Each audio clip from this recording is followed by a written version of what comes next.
Di dalam ayat ini pertama yang kita dapatkan kandungan penting sesudah Allah Subhanahu wa taala menyeru kita orang-orang yang beriman adalah mengagungkan syiar-syiar Allah Subhanahu wa taala. Bahkan Allah Subhanahu wa taala menyatakan la tuhillu sya'airallah. Jangan kalian itu melanggar syiar-syiar Allah. Jangan melakukan hal-hal yang tidak baik. Wala syahrul haram. Demikian juga di bulan-bulan haram. Kita sekarang ada di bulan haram.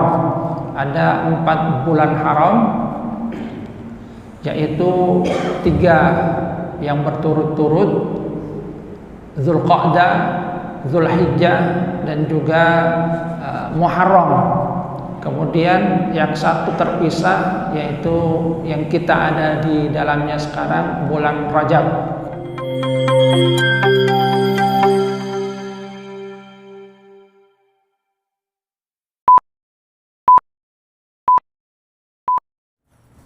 Assalamualaikum warahmatullahi wabarakatuh.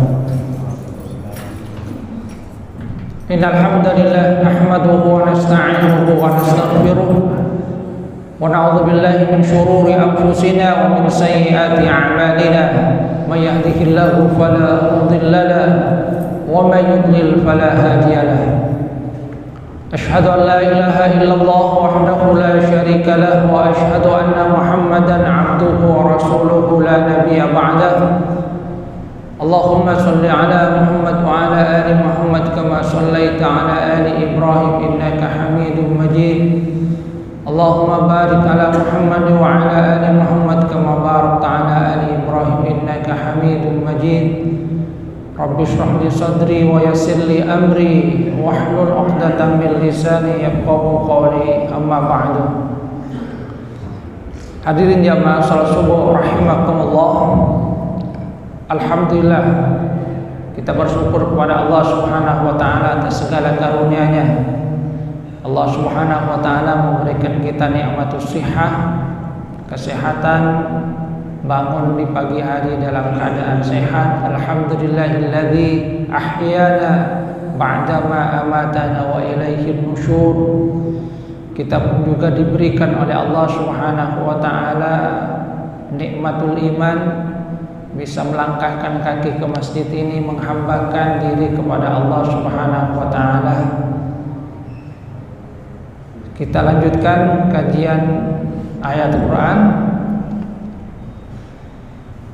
Firman Allah Subhanahu wa taala di surah Al-Maidah ayat yang kedua. A'udzubillahi minasyaitonir rajim. Ya ayyuhalladzina amanu la tuhillu sya'airallahi wala syahral harama wala al-hadya wala al-qala'id wala aminal baital harama yabtaguna fadlan min rabbihim wa ridwanah wa idza halaltum fastadu wala yajrimannakum syana'anu qaumin an saddukum 'anil masjidil harami an ta'tadu wa ta'awanu 'alal birri wat taqwa wa la ta'awanu 'alal itsmi wal 'udwan wattaqullaha innallaha syadidul iqab.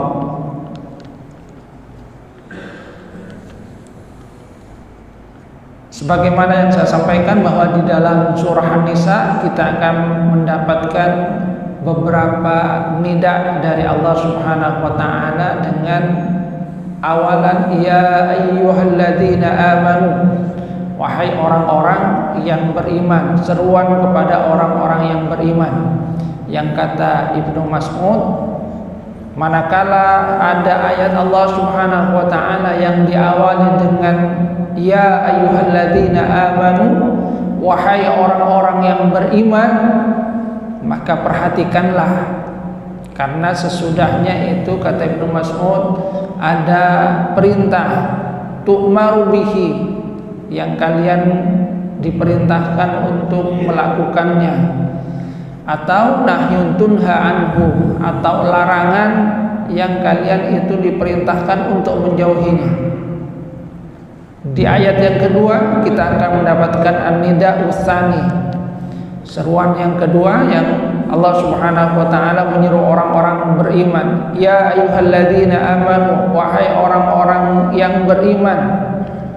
Apa pesan yang disampaikan oleh Allah Subhanahu wa taala di ayat ini?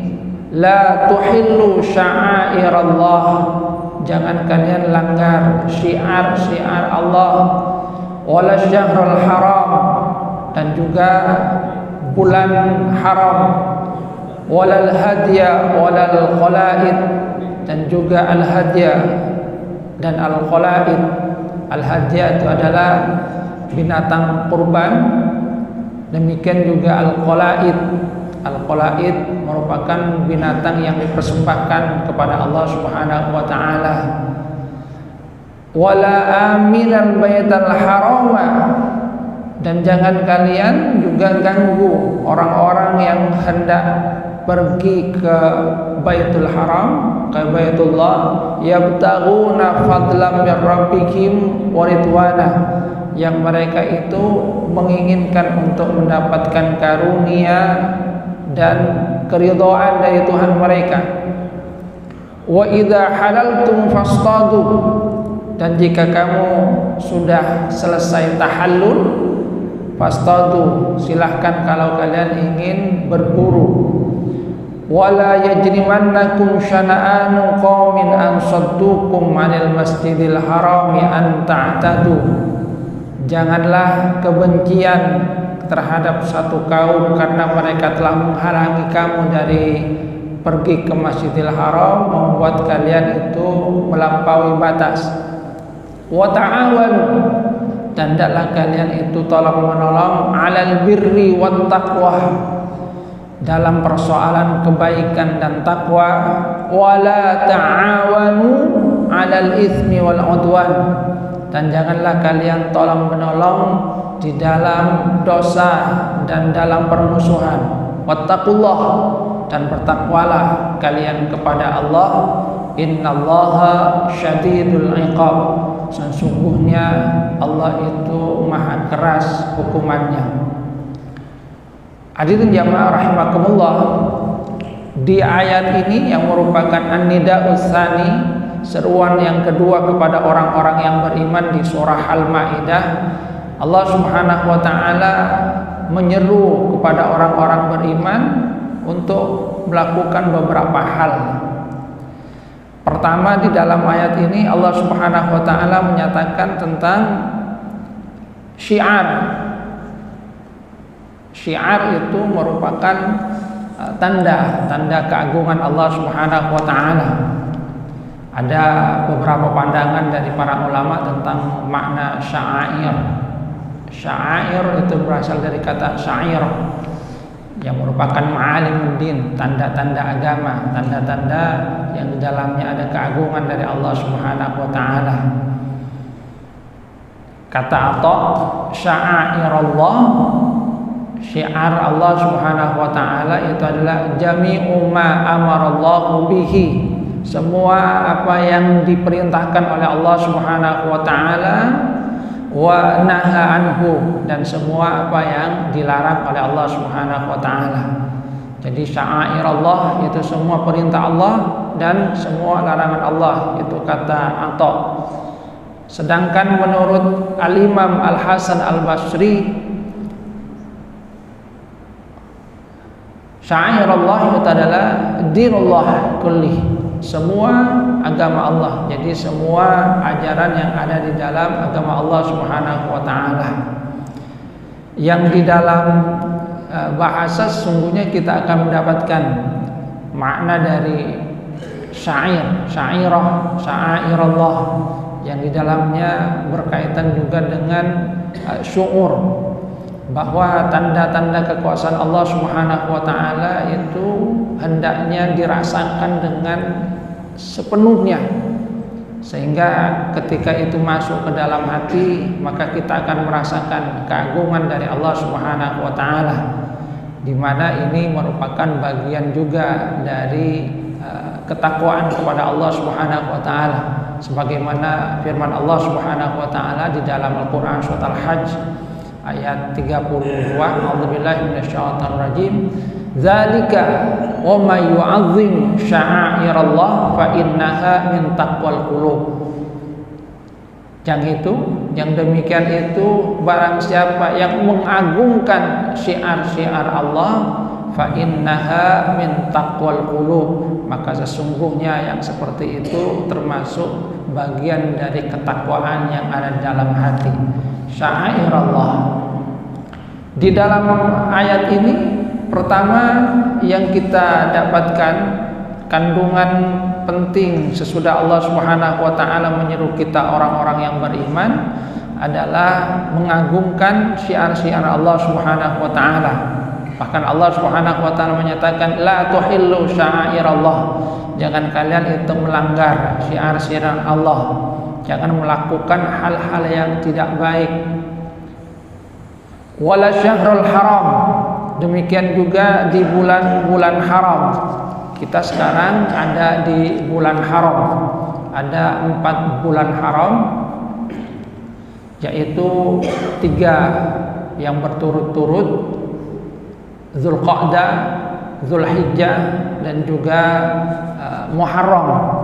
Kemudian yang satu terpisah, yaitu yang kita ada di dalamnya sekarang, bulan Rajab. Ini merupakan bagian dari Asy-Syahrul Haram, di mana kalau pada masa jahiliyah, pada masa bulan-bulan haram ini, mereka yang biasanya suka berperang itu menahan diri karena mengagungkan bulan-bulan ini. Bulan-bulan haram itu kata para ulama karena merupakan bagian dari bulan-bulan yang berkaitan dengan ibadah haji dan umrah. Dzulqa'dah itu merupakan bagian dari persiapan untuk menunaikan ibadah haji, sedangkan Dzulhijjah merupakan bulan yang di dalamnya menunaikan ibadah haji, dan kemudian Muharram merupakan bulan kedatangan dari ibadah haji, termasuk juga mengimplementasikan nilai-nilai yang didapatkan oleh mereka yang menunaikan ibadah haji. Sedangkan bulan Rajab yang itu merupakan pertengahan dari tahun, itu merupakan bulan yang di dalamnya disunahkan untuk melakukan ibadah umrah. Jadi memang banyak berkaitan dengan Baitullah, menunaikan ibadah haji dan umrah. Nah, ketentuan yang seperti itu juga dilestarikan di dalam agama Islam. Jadi di bulan-bulan haram memang umat Islam juga dilarang untuk melakukan qital, peperangan, melakukan hal-hal yang sesungguhnya merupakan kebaikan, akan tetapi dengan menghormati bulan-bulan haram yang di dalamnya sesungguhnya kita diharapkan untuk melakukan banyak perintah Allah Subhanahu wa taala, karena kata para ulama di bulan haram Allah Subhanahu wa taala itu melipat gandakan amal-amal dari manusia. Ini merupakan bagian dari bulan agung. Maka di dalamnya juga kita diperintahkan untuk menjauhi larangan-larangan Allah Subhanahu wa taala.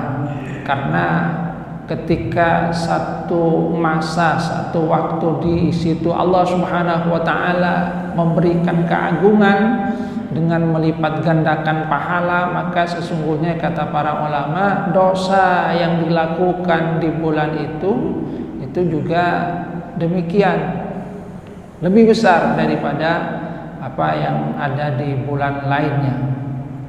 Wala syahrul haram, jangan langgar apa yang ada di dalam bulan haram. Walal hadya walal khalaid. Al-hadyi itu merupakan binatang kurban. Demikian juga al-qalaid. Al-qalaid itu berkaitan dengan kiladah, kalung, karena binatang kurban yang disebut dengan qalaid itu biasanya dikalungi untuk menunjukkan bahwasanya binatang ini akan dipersembahkan untuk Allah Subhanahu wa taala. Dan ini pernah dilakukan oleh Rasulullah sallallahu alaihi wasallam pada saat beliau itu hendak melakukan ibadah umrah, walaupun kemudian gagal pada saat terjadi perjanjian Hudaibiyah itu. Jadi merupakan bagian dari syair Allah yang di dalamnya ada tanda keagungan Allah Subhanahu wa taala. La tuhillu sya'air Allah wala syahrul haram wala al-hadya wala al-qala'id. Yang kata Syekh Muhammad Quraisy Shihab ini mengisyaratkan bahwa mengambil tali kalungnya saja itu tidak diperbolehkan, apalagi kemudian mengambil daging kurbannya, menghalanginya. Wala aminal baital harama yabtaguna fadlan min rabbihim wa ridwana. Demikian juga jangan kalian halangi orang-orang yang hendak menuju Baitul Haram yang mereka ingin untuk mendapatkan karunia dan keridhaan dari Allah Subhanahu wa taala. Ayat ini turun, kata Imam Ibnu Jarir At-Tabari, bahwa ketika Rasulullah Sallallahu Alaihi Wasallam dan para sahabat pada saat hendak mereka melakukan ibadah umroh, mereka kemudian kan dihalangi oleh orang-orang kafir Quraisy, tidak sampai ke Mekah, mereka dihadang. Mereka coba untuk dihadang supaya tidak bisa menaikkan ibadah umroh, yang pada akhirnya terjadilah perjanjian Hudaibiyah, bahwa tahun itu mereka kembali ke Madinah, mereka diperkenankan untuk melakukan ibadah umroh di tahun berikutnya, dan beberapa poin perjanjian Hudaibiyah yang lainnya.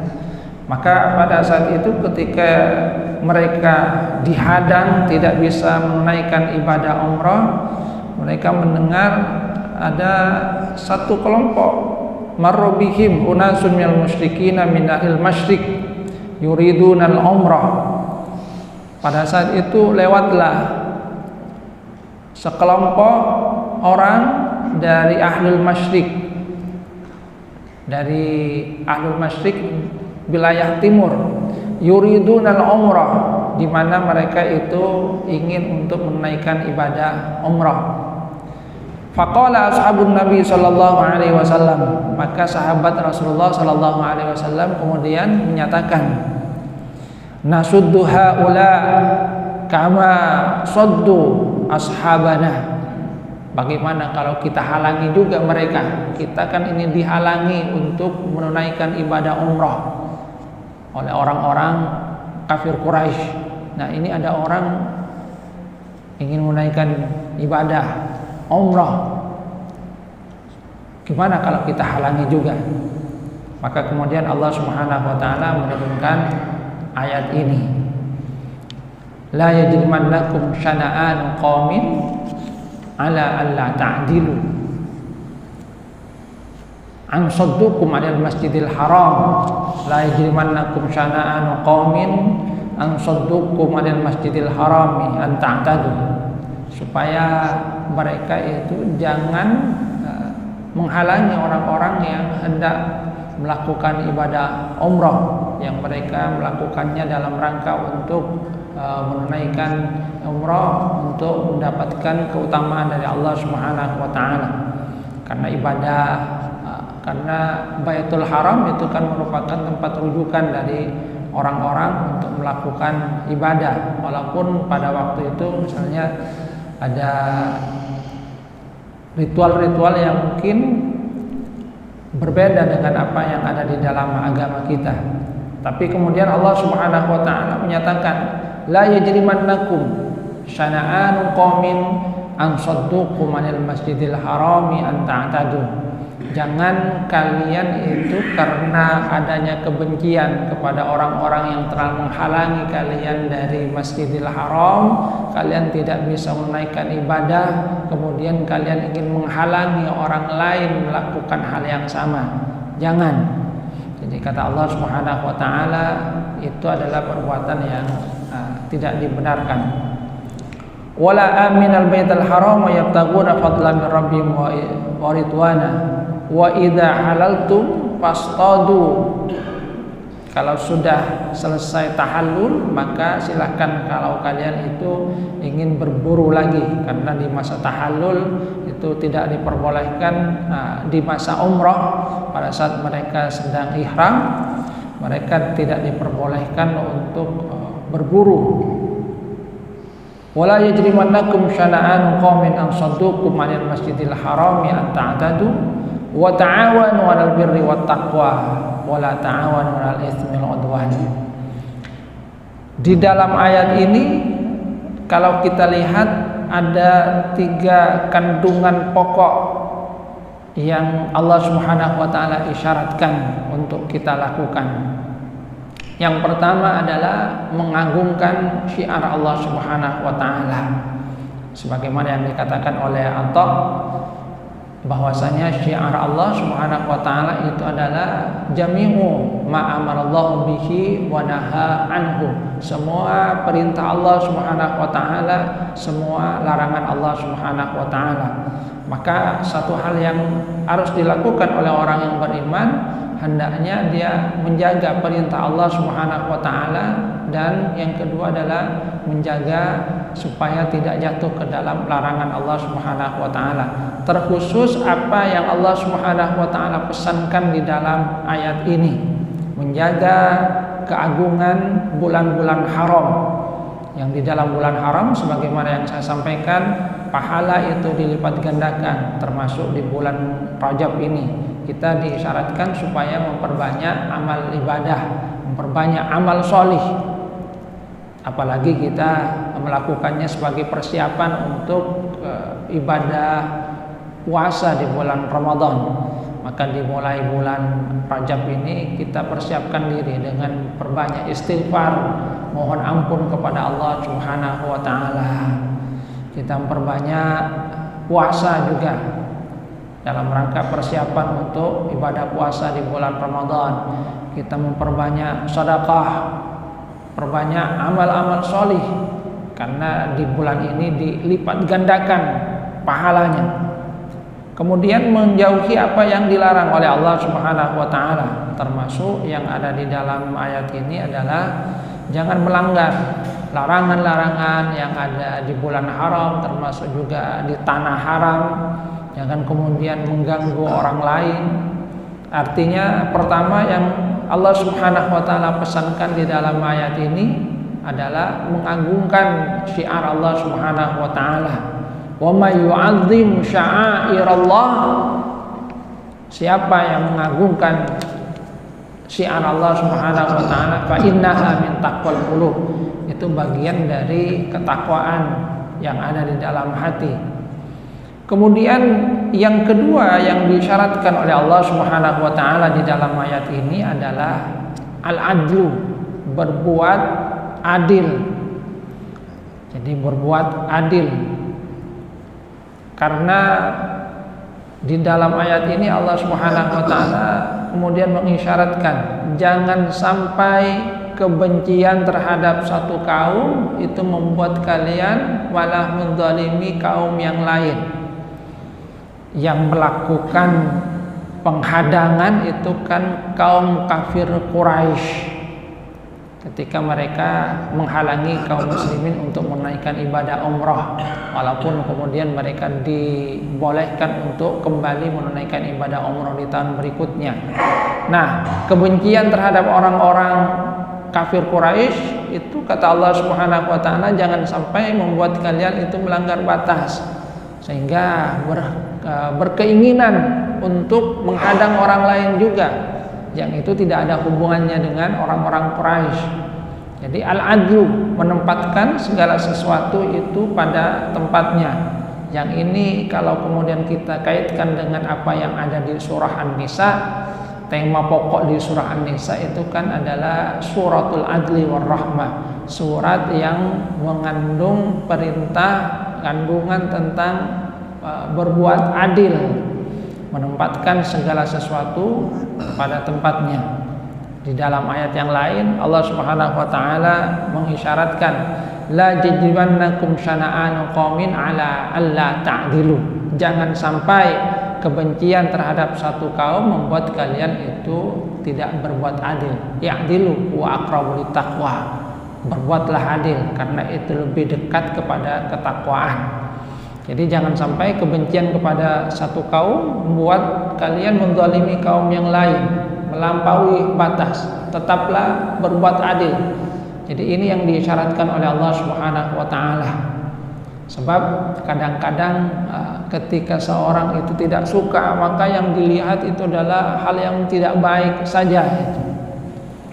Kata Imam Syafi'i, wa 'ainur ridha 'an kulli 'aibin kalilah kama anna 'aina sukhti tubil masawi. Kalau mata sudah diliputi cinta, maka yang tampak adalah semua baik itu terhadap celah menjadi buta. Jadi wa 'ainur ridha 'an kulli 'aibin kalilah. Kalau mata diliputi cinta terhadap celah menjadi buta. Kemudian semuanya terlihat baik. Padahal yang namanya manusia itu pasti ada sisi negatifnya. Manusia itu tidak ada yang sempurna. Tapi kalau orang itu kemudian cinta, yang dilihat itu hanya yang baik saja. Ketika ada keburukan dia tutupi. Sebaliknya, kama anna 'aina sukhti tubdil masawi. Tapi kalau benci sudah melamuri mata, maka yang tampak hanya yang nista. Yang tampak itu kalau orang kita benci itu hanya yang jelek saja. Orang tersenyum kemudian, wah, ada ngece singkong. Padahal dia senyumnya senyum tulus itu. Tapi karena sudah kandung benci, maka tampaknya itu menyeringai, mengejek. Maka yang diisyaratkan oleh Allah Subhanahu wa taala di dalam ayat ini, jangan sampai kebencian itu menjadikan kita berbuat tidak adil. Tetaplah berbuat adil. Jangan kemudian juga kebencian kepada satu kaum membuat perbuatan tidak baik terhadap kaum yang lain. Al-adlu ini yang disyaratkan oleh Allah Subhanahu wa taala di dalam ayat ini. Ya, kadang-kadang ya seperti itu juga. Ya, termasuk misalnya sekarang masanya pilpres itu. Harus kita akui bahwa masing-masing pilpres ya, calon presiden itu ada sisi baiknya, ya, ada sisi yang tidak baik gitu. Cuma kadang-kadang karena terlalu fanatik pada satu capres, maka yang diumbar itu adalah keburukan dari capres yang lainnya itu. Padahal mereka itu juga punya sisi positif. Ini yang kemudian harusnya kita hindari. Silakan tampakkan sisi positif tanpa kemudian harus terus menjelekkan yang lainnya dan kemudian menyembunyikan keburukannya. Al-adlu, tampakkan apa yang memang harus ditampakkan. Berbuatlah adil. Jangan kemudian kebencian terhadap satu kaum menjadikan kita tidak berbuat adil, hanya melihat sisi buruknya tanpa kemudian melihat apa yang menjadi sisi kebaikan. Jangan kebencian terhadap satu kaum itu membuat kalian itu melampaui batas, itu kata Allah Subhanahu wa taala. Ini pesan yang kedua. Kemudian pesan yang ketiga yang disyaratkan oleh Allah Subhanahu wa taala di dalam ayat ini adalah at-ta'awun. Hendaknya kita itu tolong menolong dalam al-birru dan at-taqwa, dalam rangka kebaikan dan dalam rangka ketakwaan. At-ta'awun. Wa ta'awanu 'alal birri wat taqwa wa la ta'awanu 'alal itsmi wal 'udwan. Tolong menolong dalam rangka kebaikan, di mana di dalam hadis Nabi Muhammad SAW sungguhnya kita mendapatkan isyarat bahwa di dalam perbuatan kita tolong menolong di situ ada kebaikan. Man dalla ala khair, siapa yang menunjukkan kepada kebaikan, misalnya ini menunjukkan saja, maka dia akan mendapatkan kebaikan juga sebagaimana orang yang melakukannya. Sebaliknya yang menunjukkan kepada keburukan, maka dia juga akan mendapatkan bagian dari keburukan. Maka at-ta'awun 'alal khair, menolong dalam kebaikan, itu sungguhnya bagian dari bagaimana kita memperkuat keimanan kepada Allah Subhanahu wa taala. Apalagi yang namanya manusia itu memang merupakan makhluk sosial gitu kan. Manusia itu tidak bisa kemudian hidup sendiri, dia butuh orang lain. Ada banyak hal yang mungkin dia kemudian butuhkan dari orang lain, dan itu adalah satu hal yang lumrah lah bagi kita manusia. Kita lihat misalnya baju yang kita pakai itu kan tidak datang dengan sendirinya. Baju yang kita pakai itu kainnya dari siapa? Itu kan dari orang lain yang membuatnya. Terus yang menjahitnya ya kita juga butuh penjahit. Artinya dalam hal ini manusia sekali lagi memang merupakan bagian dari makhluk sosial yang dia tidak bisa lepas dari orang lain, mempunyai ketergantungan.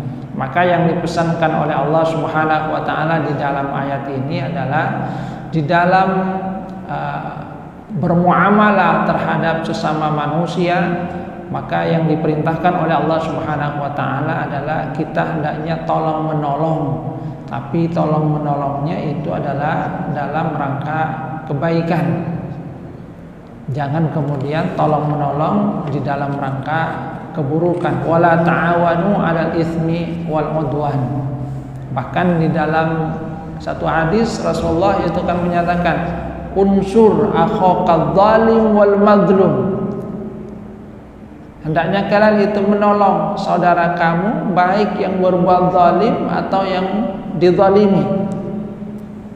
Sahabat Rasulullah heran itu, ya Rasul, kalau yang dizalimi itu sudah jelas kami tahu bagaimana kami menolongnya itu.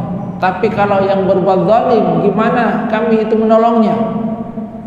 Maksudnya gimana kami menolongnya? Masa kami membantu dia untuk berbuat zalim? Apa yang dikatakan oleh Rasulullah SAW, menolong orang yang berbuat zalim itu adalah dengan mencegahnya. Itu bagian dari menolong, bukan malah membantunya. Dia malah berbuat zalim kemudian kita bantu kezalimannya, enggak. Tapi dengan cara mencegahnya. Jadi yang berbuat zalim dan yang dizalimi sama-sama dibantu. Yang dizalimi dia diharapkan terlepas dari kezaliman itu, sedangkan yang berbuat zalim itu adalah dengan mencegah dirinya dari kezaliman itu. Jadi at-ta'awun, dan ini merupakan bagian dari al-mabda' al-asasi fil ijtimaiyah, merupakan hal yang mendasar di dalam hubungan terhadap sesama manusia. Karena di dalam kehidupan itu pasti kita akan bermuamalah dengan orang lain itu. Tidak ada manusia yang kemudian bisa lepas dengan yang lainnya. Maka yang diperintahkan oleh Allah Subhanahu wa taala, silahkan kalian memang butuh kepada orang lain, tapi hendaknya prinsip yang dipegang adalah at-ta'awun 'alal birri wat taqwa. Hendaklah tolong menolong dalam rangka berbuat kebaikan, dalam rangka ketakwaan. Jangan tolong menolong di dalam keburukan, di dalam dosa. Ini pesan yang ketiga. Kemudian pesan yang keempat yang ada di dalam ayat ini adalah wattaqullah, supaya kita itu bertakwa kepada Allah Subhanahu wa taala. Dan tentang takwa kita sudah banyak mendapatkan tentang definisinya. Takwa itu kata para ulama adalah imtitsalu awamirillah wajtinabu nawahihi, yaitu melakukan apa yang diperintahkan oleh Allah dan menjauhi apa yang dilarang oleh Allah Subhanahu wa taala. Di mana di akhir ayat ini Allah menyatakan innallaha syadidul iqab, bahwasanya Allah itu maha keras hukumannya sangat keras. Artinya manakala Allah Subhanahu wa taala memberikan pesan ini, pesan takwa, dan kemudian manusia melanggarnya, maka Allah Subhanahu wa taala memberikan peringatan bahwa hukumannya keras. Jadi sekali lagi di ayat yang kedua yang Allah Subhanahu wa taala menyeru dengan nida ya ayyuhalladzina amanu, ada kurang lebih 4 pesan penting. Pertama adalah perintah untuk mengagungkan syiar-syiar Allah, jangan melanggar syiar-syiar Allah. Yang kedua adalah perintah untuk berbuat adil, karena itu lebih dekat kepada ketakwaan. Kemudian yang ketiga adalah perintah untuk saling tolong menolong dalam rangka kebaikan, dalam rangka ketakwaan. Dan yang keempat adalah perintah untuk tetap bertakwa, menjaga diri kita dari hal-hal yang dilarang oleh Allah Subhanahu wa taala, menjaga agar tetap berada di jalan Allah Subhanahu wa taala yang Allah Subhanahu wa taala isyaratkan di dalam ayat yang lain, wala tamutunna illa wa antum muslimun. Yang kita jaga ketakwaan itu sampai kita menghadap kepada Allah Subhanahu wa taala. Ini saja yang dapat saya sampaikan, kurang lebihnya mohon maaf. Wabillahi taufiq wal hidayah. Wassalamualaikum warahmatullahi wabarakatuh.